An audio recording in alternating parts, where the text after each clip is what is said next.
Vítajte pri našom ďalšom videu. Som na stanici Muzeum a ako vidíte nedávno, čo sa tu stalo to, že kvôli dažďu sem pretekali podzemné vody, takže stanica bola aj C, aj A uzavrená. Tak tu vidíte, že ešte strop není nasadený. A tu keď sa pozrete, tak tu nájdete to, že je tam ešte taký neporiadok po tej vode. Je to tu stále také ohraničené, lebo sem pretekala tá voda a nemohlo sa vstupovať do stanice, lebo voda zasiahla aj do elektronických častí.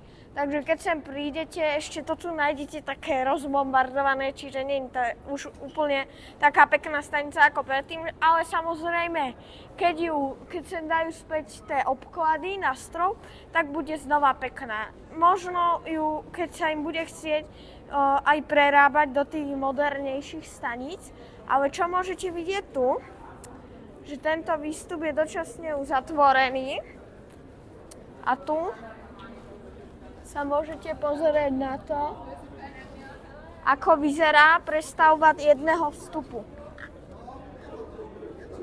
Tam vidíte, že je znova takéto drevo a robí sa tam nový vstup. Keďže tam budú aj eskalátory, tak sa tam musia dať znova aj tie schody.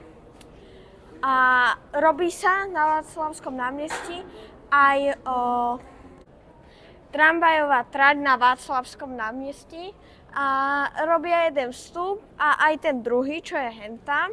No, takže vidíte, že táto stanica je ešte taká rozbombardovaná. Nezabudnite, keď idete do metra si kupovať a označovať lístky.